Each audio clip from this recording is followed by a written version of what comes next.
बिस्मिल्लाहिर्रहमानिर्रहीम। मैं हूं नवीद सत्ती और हम बात करेंगे इस्लामाबाद में जो बल्दियाती इलेक्शन होने जा रहे हैं 31 दिसंबर को। 7 साल के बाद ये बल्दियाती इलेक्शन होने जा रहे हैं और अभी तक की जो सूरत-ए-हाल है वो आपके सामने रखते हैं। एक तो आज की जो ब्रेकिंग न्यूज़ आपके साथ शेयर भी करनी है, आप तक पहुँची भी होगी कि जनाब कैबिनेट ने एक बाकायदा पर नोटिफिकेशन निकाला है और वो इंटीरियर मिनिस्ट्री को भेज दिया है और जिसमें ये कहा गया है कि जो बल्दियाती जो जितनी भी यूनियन कौंसल हैं वो है 101 2017 की मरदमशुमारी के मुताबिक, लेकिन काबीना ने कहा कि नहीं जी, इनको 101 है और इसको 125 तक ले जाया जाए। और उस लेटर में 2-3 चीज़ गलतियां हैं जो हम समझते हैं कि शायद अब इसके, क्योंकि इलेक्शन कमीशन से हमने पूछा तो इलेक्शन कमीशन ये कह रहा है कि इस लेटर का इससे कोई तल्लुक नहीं, हमें इल्म ही नहीं है। ज़ाहिर है ये लेटर अगर काबीना ने निकाला है, कैबिनेट में कोई फैसला हुआ है और वो इंटीरियर मिनिस्टर को चला गया, हो सकता है लेटर फेक हो। 2-3 चीज़ें इसमें बड़ी अजीब तरह की हैं। लेटर में आपसे शेयर भी करता हूँ। एक तो 18 दिसंबर लिखा है इसमें, यानी संडे का दिन, यानी कल की डेट डाली गई है।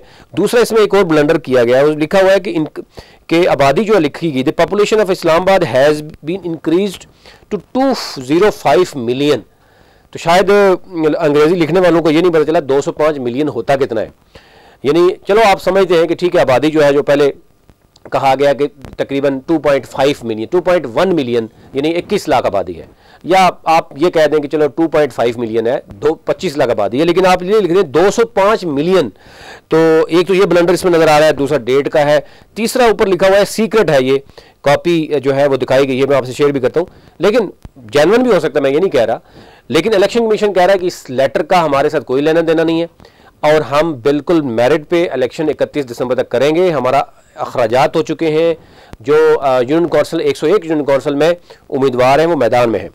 अच्छा, आज मैं आपसे शेयर करता हूँ कि पहली 10 यूनियन कौंसिल के हवाले से कि वहाँ पर पीपल्स पार्टी, नून लीग, जमात इस्लामी, तहरीक इंसाफ और आज़ाद उम्मीदवारों के दरमियान जो मुकाबला है उसमें फ़िलहाल मैदान में कौन कौन उतरा है। और ओवरऑल मैं वैसे आपसे पहले भी शेयर कर चुका हूँ कि इस्लामाबाद में टोटल ओवरऑल जो बताया गया है, इलेक्शन कमीशन डाटा हमसे शेयर किया है, हमारी टीम उस पर काम भी कर रही है कि टोटल 15 लाख टोटल जो है वो इसका जो वोट बैंक है वो जो बताया गया है वो बताया गया है।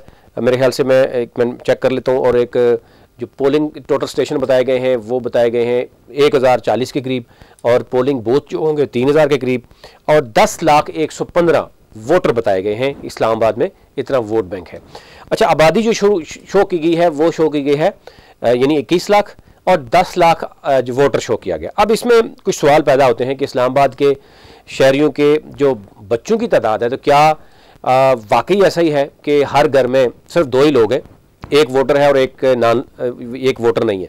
तो इसमें थोड़ा सा ज़ाहिर है कन्फ्यूजन थोड़ा पैदा होता है। लेकिन अब क्या होगा कि जब इस्लामाबाद के डाटा मैंने आज भी मांगा है इदारों से कि मुझे बताया जाए कि इस्लामाबाद में गुज़िश्ता 5 सालों में कितनी डेथ्स हुई हैं, कितनी बर्थ्स हुई हैं, तो वो अभी डाटा कंपाइल कर रहे हैं कि छोटा सा इस्लामाबाद है, उसमें भी अगर MCA या CDA इतना नहीं कर सकता तो फिर अब हम क्या बात करेंगे। एनीहाउ जी, मैं आपसे शेयर कर लेता हूँ पहले कि पीपल्स पार्टी ने कितने मैदान में उतारे हैं, नून लीग ने कौन कौन से लोग मैदान में उतारे हैं, PTI ने कौन से उतारे। सबसे पहले मैं आपके सामने रख देता हूँ जनाब, मुस्लिम लीग नून ने यूनियन कौंसिल 1 से लेकर 10 तक, यूनियन कौंसिल नंबर 1 में सईद अब्बासी हैं। उसके बाद शायद मेरे पास लिखा गया है तो शायद मैं स्पेलिंग अगर गलत कर गया तो वो आप माजर चाहूँगा। डॉक्टर उज़मा है यूनियन कौंसिल नंबर 2 में, शेख दाऊद है यूनियन कौंसिल नंबर 3 में, अजहर महमूद है यूनियन कौंसिल नंबर 4 में, और इसी तरीके से पीर आदल गिलानी है यूनियन कौंसिल नंबर 5 में, और 6 में राजा काशिफ है मुस्लिम लीग नून की तरफ से, 7 में मलिक गुलाम मुर्तज़ा हैं, सैयद एजाज शाह हैं 8 में, और 9 नंबर पे हैं जनाब नज़ीर उस्मानी है, ये यूनियन कौंसिल नंबर 9 है, और फिर 10 है चौधरी अहमद नवाज। ये हैं पहली 10 यूनियन कौंसिल जो मुस्लिम लीग नून ने अपने उम्मीदवार उतारे हैं। और ये एक चैलेंज भी है मुस्लिम लीग नून के लिए भी, क्योंकि ये हल्का समझा जाता है कि मुस्लिम लीग नून का गढ़ है। लेकिन दूसरी तरफ PTI के तीनों MNAs PTI के पास हैं, और PTI के लिए भी एक टफ टाइम है कि PTI अपनी वोट बैंक को इंटैक्ट कर पाएगा नहीं कर पाएगा। अच्छा, इनका मुकाबला PTI के साथ है, तो मैं आपसे शेयर करता हूँ कि PTI के कौन कौन लोग हैं। PTI ने जनाब जो पहली यूनियन कौंसिल नंबर 1 है उसमें राजा शिराज को उतारा है क्यानी, दूसरे नंबर पे वकास मुख्तावरी हैं दूसरी यूनियन कौंसिल में, तीसरे में उज़ैर अनवर हैं, चौथे में डॉक्टर मोहम्मद अमजद हैं, और राजा शाहिद हैं 5वें नंबर पे, यूनियन काउंसिल छठे पे है Chaudhary Waqar Ahmad, union council number 6। Union council number 7 में है राजा हमीद शायद लिखा हुआ है जुमान या हामिद जुबान है। और यूनियन काउंसिल नंबर 8 में है वो है अब्दुल मनान क्यानी, और 9 में है तारिक दिलदार चौधरी, और फिर 10 में है राजा शाहिद। ये इनका मुकाबला है मुस्लिम लीग नून के साथ, क्योंकि पीटीआई के यानी 10 के 10, यानी अगर हम देखें तो पीटीआई ने भी 10 उतारे हैं मैदान में, यानी पैनल उतारा है, नून लीग ने भी 10 का पैनल उतारा है। अब आ जाते हैं पीपल्स पार्टी। पीपल्स पार्टी ने टोटल यूनियन काउंसिल नंबर 4 में मोहम्मद यूनुस को यानी पैनल को उतारा है, यानी पीपल्स पार्टी ने सिर्फ 10 यूनियन काउंसिल में सिर्फ एक पैनल को मैदान में उतारा है। तो इट मीन्स के पीपल्स पार्टी को यहाँ वोट बैंक नहीं है, या उसका इत्तेहाद चल रहा है मुस्लिम लीग नून के साथ। फर्दर क्योंकि अगली उसमें मैं आपसे शेयर करूंगा कि इन 10 यूनियन काउंसिल में किसका पलड़ा भारी है, कौन सी पार्टी का इसमें भारी है। तो नून लीग के बाद मैं आपसे ये शेयर करता हूँ, पीटीआई का भी बता दिया आपको। जमात इस्लामी ने भी क्योंकि अच्छी खासी हमने देखा कि स्ट्रेंथ उतारी है मैदान में, क्योंकि जमात इस्लामी ये समझती है कि इस्लामाबाद में क्योंकि उनका पहले एमएनए मियाँ असलम साहब रहे, फिर उनकी तंजीम साजी भी हुई, तो वही समझती है कि उनकी स्ट्रेंथ है इस्लामाबाद में। लेट्स सी कि उनका कितना यूनियन काउंसिल वो निकाल पाते हैं। लेकिन इन्होंने यूनियन काउंसिल नंबर 1 में उतारा है डॉक्टर अमजद है शायद, या अमजद हुसैन को, फिर दूसरा भी अमजद हुसैन ही लिखा हुआ है शायद, ये कन्फीन होगी है। फिर है दानियाल अब्दुल्ला है इनका तीसरी यूनियन काउंसिल में, हाजी शफीक है चौथी यूनियन काउंसिल में जो मध्य मुकाबला होंगे, यानी ये पूरी टीम बता रहा हूँ। फिर उसके बाद 5वीं 6वीं और 7वीं में यूनियन काउंसिल में जमात इस्लामी ने अपना पैनल खड़ा नहीं किया। 7वें में है एजीएम शायद है, जीशान लिखा हुआ है शायद, ये शायद स्पेलिंग का मिस्टेक आ रहा है यहाँ पर ना। 9वीं में जो है वो फिर अगेन जमात इस्लामी को मैदान में नहीं उतारा, और 10वीं में जाहिद खान को मैदान में उतारा है। तो जमात इस्लामी ने 4 यूनियन काउंसिल में, यहाँ पे 6 यूनियन काउंसिल में अपने पैनल उतारे हैं, 4 में नहीं उतारे। तो एक तो ये आप अंदाज़ा कर सकते हैं कि मुकाबला वैसे बेसिकली तहरीक इंसाफ, नून लीग और जमात इस्लामी का है कुछ हद तक, और आज़ाद उम्मीदवार, जहां पर आज़ाद उम्मीदवारों को लगा है कि पार्टी ने टिकट नहीं दिया और बाकी दीगर लोग उनको सपोर्ट कर रहे हैं, तो वो कुछ लोग नून से भी नाराज़ हैं, कुछ पीटीआई से भी नाराज़ हैं, वो ज़ाहिर है वो मैदान में उतरे हैं और इस तरीके से वो मैदान में यानी मौजूद हैं। लेकिन उनको जो वोट बैंक है वो स्कैटर्ड है।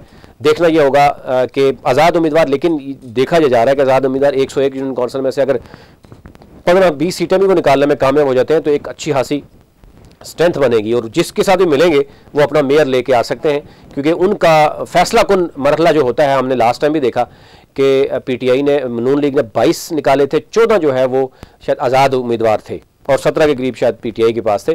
तो ज़ाहिर है जिसके पास मार्जिन होगा, ज़्यादा वोट होंगे, वो आज़ाद को मिलाकर अपना मेयर लेके आ सकता है। तो अब इसमें मुकाबला नून लीग का है, पीटीआई का है, जमात इस्लामी का है। जो ज़्यादा कोशिश करेगा यूनियन काउंसिल में अपनी पावर शो करेगा, तो ज़ाहिर आज़ाद को मिलाने के बाद वो अपना मेयर लेके आ सकता है।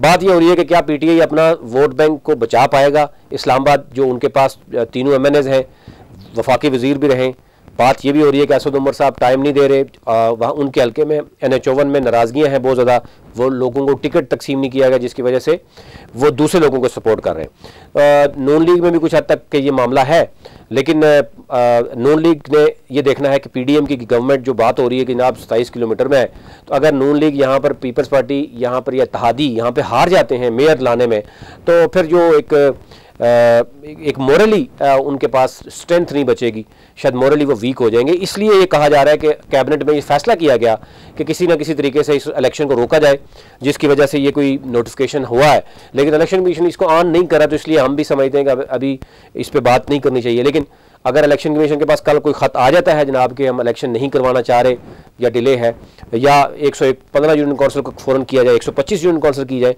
तो डेफिनेटली इलेक्शन कमीशन जो 101 यूनियन काउंसिल में इलेक्शन करवा रहा है, सारा कुछ हो चुका है, पेपर तैयार हो चुके हैं, अब वो कैसे 125 यूनियन काउंसिल करेगा। तो इस पर सवाल पैदा होता है कि इसका मतलब है इंटेंशन गवर्नमेंट की ये है कि वो भागना चाहती हैं इलेक्शन से। तो क्या वो कामयाब होती है या नहीं होती, या अवाम, इस्लामाबाद की अवाम की जीत होती है, या गवर्नमेंट का प्लान जो है वो कामयाब होता है। इस पर कल बात करेंगे, अभी तक इतना ही।